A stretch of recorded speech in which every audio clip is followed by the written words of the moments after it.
एक समय की बात है। श्री भगवान विष्णु और माँ लक्ष्मी विश्राम कर रहे थे। श्री भगवान बोले, प्रिय, आत्मा का स्वरूप द्वैत और अद्वैत से अलग, भाव और अभाव से मुक्त और आदि और अंत से रहित है। शुद्ध ज्ञान के प्रकाश से उपलब्ध होने वाला तथा परमानंद स्वरूप होने के कारण एकमात्र सुंदर है। वही मेरा ईश्वरीय रूप है। आत्मा का एक तत्व ही सबके द्वारा जानने के योग्य है। गीता शास्त्र में इसी का प्रतिपादन हुआ है। अमित तेजस्वी भगवान विष्णु के ये वचन सुनकर लक्ष्मी देवी ने शंका करते हुए कहा, यदि आपका स्वरूप स्वयं परम आनंदमय और वाणी की पहुँच के बाहर है, तो गीता कैसे उसका बोध कराती है? मेरे इस संदेह का निवारण कीजिए। श्री भगवान बोले, हे सुंदरी, सुनो, मैं गीता में अपनी स्थिति का वर्णन करता हूँ। क्रमशः 5 अध्यायों को तुम मेरे 5 मुख जानो, 10 अध्यायों को 10 भुजाएं समझो तथा 1 अध्याय को मेरा उदर समझो और 2 अध्यायों को दोनों चरण कमल जानो। इस प्रकार ये 18 अध्यायों की ईश्वरीय मूर्ति ही समझनी चाहिए। यह ज्ञान मात्र से ही महान पापियों का नाश करने वाली है। जो उत्तम बुद्धि वाला पुरुष गीता के 1 या आधे अध्याय का अथवा 1 आधे या चौथाई श्लोक का भी प्रतिदिन अभ्यास करता है, वह इस संसार के आवागमन से मुक्त हो जाता है और मुझे पा लेता है। हे लक्ष्मी, सुनो, गीता का पहला अध्याय, जिसे अर्जुन विषाद योग भी कहा जाता है, गीता के पूरे उपदेश का रंगमंच प्रस्तुत करता है। यह अध्याय अर्जुन की दुविधा और युद्ध से पहले उसके मन में उठ रहे संशय को दर्शाता है, जो गीता में दिए गए ज्ञान और जीवन की गहरी समस्याओं के समाधान की ओर ले जाता है। अध्याय 1 में धृतराष्ट्र संजय से कुरुक्षेत्र के मैदान में कौरवों और पांडवों की सेनाओं के बारे में पूछता है। अर्जुन जब अपने रिश्तेदारों गुरुओं को युद्ध में देखता है तो दुविधा में पड़ जाता है और युद्ध करने से इनकार कर देता है। अर्जुन कृष्ण से रथ को दोनों सेनाओं के बीच में खड़ा करने का अनुरोध करता है, ताकि वह युद्ध में भाग लेने से पहले अपने रिश्तेदारों को देख सके।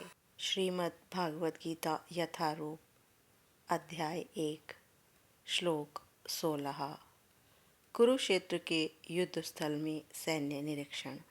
अनंत विजयम राजा कुंतीपुत्रौ युधिष्ठिरः नकुलः सहदेव च सुघोषमणिपुष्पकौ कायश्च परमेश्वासः शिखण्डी च महारथः दृष्टद्युम्नौ विराट च सात्यकी च पराजितः द्रुपदौ द्रौपदयाश्च सर्वशः पृथ्वीपतये सुभद्र च महाबाहु संघान दधमु पृथक पृथक। संजय महल में बैठे हुए, कक्ष में बैठे हुए धृतराष्ट्र को युद्ध का आंखों देखा हाल बता रहे हैं। वे कहते हैं, हे राजन, कुंती पुत्र राजा युधिष्ठिर ने अपना अनंत विजय नामक शंख बजाया तथा नकुल और सहदेव ने सुघोष और मणिपुष्पक शंख बजाए। महान धनुर्धर काशीराज, परम योद्धा शिखंडी, धृष्टद्युम्न, विराट, अजय, सात्यकी, द्रुपद, द्रौपदी के पुत्र तथा सुभद्रा के महाबाहु पुत्र आदि सभी ने अपने अपने शंख बजाए। सघोषोधात्र राष्ट्राणाम हृदयानि व्याद्यरत् नभश्च पृथ्वीं चैव तुमुलो अभिनुनादयन्। इन विभिन्न शंखों की ध्वनि कोलाहलपूर्ण बन गई है, जो आकाश तथा पृथ्वी को शब्दायमान करती हुई धृतराष्ट्र के पुत्रों के हृदय को विदीर्ण करने लगी है। जब भीष्म और दुर्योधन के पक्ष के अन्य वीरों ने अपने अपने शंख बजाए तो पांडवों के हृदय विदीर्ण नहीं हुए। स्वयं पांडव और भगवान कृष्ण में उनका विश्वास। अथ व्यवस्थितान दृष्टा धार्तराष्ट्रान् कपिध्वजः प्रवृत्ति शस्त्र संपातये धनुरुद्यमय पांडवः ऋषिकेशं तदा वाक्यमिदम् आह महीपतये। उसी समय हनुमान से अंकित ध्वजा पर लगे रथ पर आसीन पांडुपुत्र अर्जुन अपना धनुष उठाकर तीर चलाने के लिए उद्यत हुआ। हे राजन, धृतराष्ट्र के पुत्रों को व्यूह में खड़ा देखकर अर्जुन ने श्री कृष्ण से ये वचन कहे। युद्ध आरंभ होने वाला था। पांडवों की सेना की अप्रत्याशित व्यवस्था से धृतराष्ट्र के पुत्र कुछ निरुत्साहित हो गए थे। अर्जुन की ध्वजा पर हनुमान का चिन्ह भी देखकर उनकी विजय का अनुमान लगाया जा रहा था। जैसे हनुमान जी ने राम और रावण के युद्ध में राम की सहायता की थी और राम विजयी हुए थे, उसी प्रकार अर्जुन की सहायता के लिए उनके रथ पर राम और हनुमान दोनों उपस्थित थे। अर्जुन उवाच सैन्यो उभयो मध्य रथम स्थाप्य मे अच्युत अभयावत् एतान निरीक्षे अहम कामान अवस्थितान कै मया सह योद्धव्यम अस्मिन् रण समुद्यमय। हे अच्युत, कृपा कर मेरा रथ दोनों सेनाओं के बीच में ले चले, जिससे मैं यहाँ उपस्थित युद्ध की इच्छा रखने वाले और शस्त्रों की इस महान परीक्षा में जिनके साथ मुझे संघर्ष करना है, युद्ध करना है, मैं उन्हें देख सकूं। श्री कृष्ण साक्षात भगवान हैं, किंतु वे अपने भक्त पर स्नेह दिखाते हैं और उसमें कभी नहीं चूकते, इसलिए अर्जुन ने उन्हें अच्युत कहा है। सारथी के रूप में उन्हें अर्जुन की आज्ञा का पालन करना था। उन्होंने इसमें कोई संकोच नहीं किया। योत्स्यमानान् अवेक्ष्येऽहं ये अतै समागताः धार्तराष्ट्रस्य दुर्बुद्धये युद्धे प्रिय चिकीर्षवः।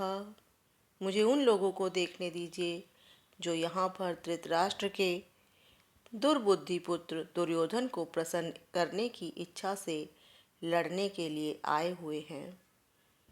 दुर्योधन अपने पिता धृतराष्ट्र की साठगांठ से पापपूर्ण योजनाएं बनाकर पांडवों के राज्य को हड़पना चाहता था। अतः जिन समस्त लोगों ने दुर्योधन का पक्ष ग्रहण किया था, वे भी उसी के समान थे। अर्जुन युद्ध प्रारंभ होने से पूर्व यह जान लेना चाहता था कि कौन कौन से लोग दुर्योधन के पक्ष में आए हैं। एवमुक्तौ ऋषिकेशौ गुडाकेशेन भारतः सैन्यो उभयो मध्य स्थापित्वा रथोत्तमम्। संजय कहते हैं, हे भरतवंशी, अर्जुन द्वारा इस प्रकार संबोधित किए जाने पर भगवान कृष्ण ने दोनों दलों के बीच में उस उत्तम रथ को लाकर खड़ा कर दिया। यहाँ अर्जुन को गुडाकेश कहा गया है। गुड़ा का अर्थ है नींद, और जो नींद को जीत लेता है वह गुडाकेश है। नींद का अर्थ अज्ञान से भी माना जाता है। अर्जुन ने श्री कृष्ण की मित्रता के कारण नींद और अज्ञान दोनों पर विजय प्राप्त की थी। भीष्म द्रोण प्रमुखतः सर्वेषां च महिषिताम् उवाच पार्थ पश्यतान् समेतवान् कुरुनीति। भीष्म, द्रोण तथा विश्व भर के समस्त राजाओं के सामने भगवान ने कहा कि हे पार्थ, यहाँ पर एकत्र सारे गुरुओं को देखो। प्रथम अध्याय में श्री कृष्ण द्वारा ये एकमात्र एक श्लोक है जो श्री कृष्ण ने अर्जुन से कहा। वो दोनों सेनाओं के बीच में रथ पर सवार अर्जुन से कह रहे हैं कि देखो, भीष्म, द्रोण और विश्व भर के समस्त राजाओं को देखो, कुरुओं को देखो। समस्त जीवों के परमात्मा स्वरूप भगवान कृष्ण जानते थे कि अर्जुन के मन में क्या चल रहा है। ऋषिकेश शब्द का प्रयोग सूचित करता है कि वे सब कुछ जानने वाले हैं। पार्थ शब्द यानी प्रथा और कुंती पुत्र भी अर्जुन के लिए ही प्रयुक्त हुआ है। मित्र के रूप में वे अर्जुन को बता देना चाहते थे कि अर्जुन उनके पिता वसुदेव की बहन प्रथा का पुत्र था, इसलिए अर्जुन का सारथी बनना स्वीकार किया था। किंतु जब उन्होंने अर्जुन से कुरुओं को देखो कहा तो इसका क्या अभिप्राय था? क्या अर्जुन वहीं पर रुककर युद्ध करना नहीं चाहता था? कृष्ण को अपनी बुआ प्रथा के पुत्र से कभी ऐसी आशा नहीं थी। इस प्रकार से कृष्ण ने अपने मन की स्थिति को पूर्व सूचना परिहासवश दी। तत्र अपश्यत स्थितान् पार्थः पितॄनथः पितामहान् आचार्यान् मातुलान् भ्रात्रान् पुत्रान् पौत्रान् सखिनः तथा शुश्रूषान् सुहृदः च एव सैन्यो उभयोऽपि।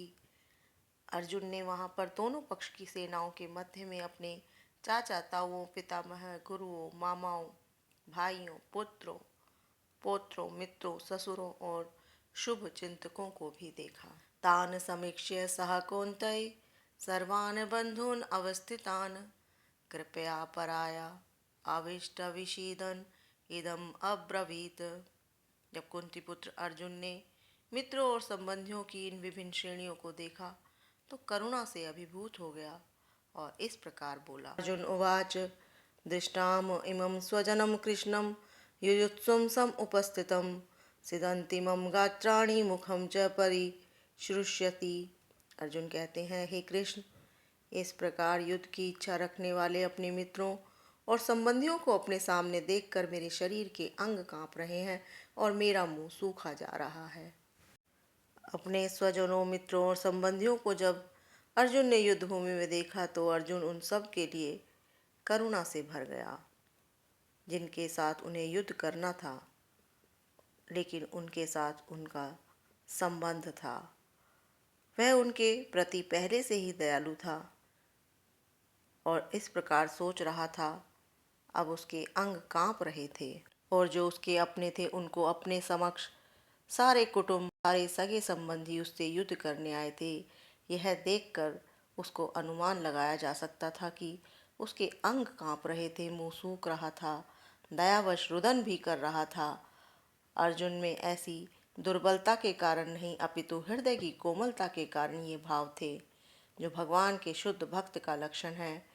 कहा भी गया है, यस्य अस्ति भक्तिर्भाग्यवंजिना सर्वगुणस्तरस्त्र समास्तय सुराः हरा भवभक्तस्य कुतो महत् गुणः मनोरथेना सती धावतो बहि।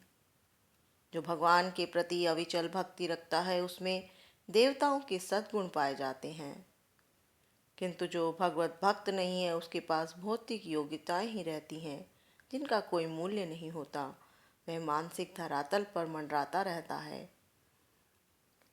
वैपुतः च शरीरे में रोमहर्षः जायते गांडीवं संस्त्रसे हस्तात् त्वक् च एव परिदह्यते।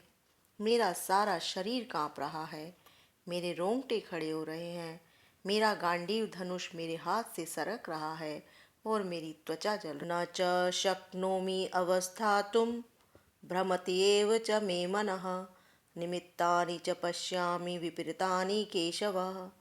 और मैं यहाँ और अधिक खड़ा रहने में असमर्थ हूँ, मैं अपने को भूल रहा हूँ, मेरा सिर चकरा रहा है। हे कृष्ण, मुझे तो केवल अमंगल के कारण दिख रहे हैं। अपने अधैर्य के कारण युद्ध भूमि में खड़ा रहने में असमर्थ हो रहा था। भौतिक वस्तुओं के प्रति आसक्ति के कारण मोह माया में मन हो रहा था। वह शत्रु पर विजय पाकर भी सुखी नहीं होना चाहता था। जब मनुष्य को अपनी आशाओं में निराशा दिखती है तो सोचता है, मैं यहाँ क्यों हूँ। प्रत्येक प्राणी अपने में अपने स्वार्थ में रुचि रखता है कि भी परमात्मा में रुचि नहीं होती। कृष्ण की इच्छा से अर्जुन अपने स्वार्थ के प्रति अज्ञान दिखा रहा है। मनुष्य का वास्तविक स्वार्थ तो विष्णु या कृष्ण में है। अर्जुन ने सोचा कि उसकी विजय केवल उसके शोक का कारण बन सकती है।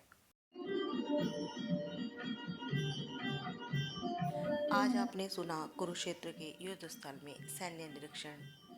अर्जुन जब अपने सामने अपने ही परिचितों, अपने सगे संबंधियों को देखते हैं तो उनके मन के भाव क्या हो जाते हैं। वो बहुत दुखी हो जाते हैं।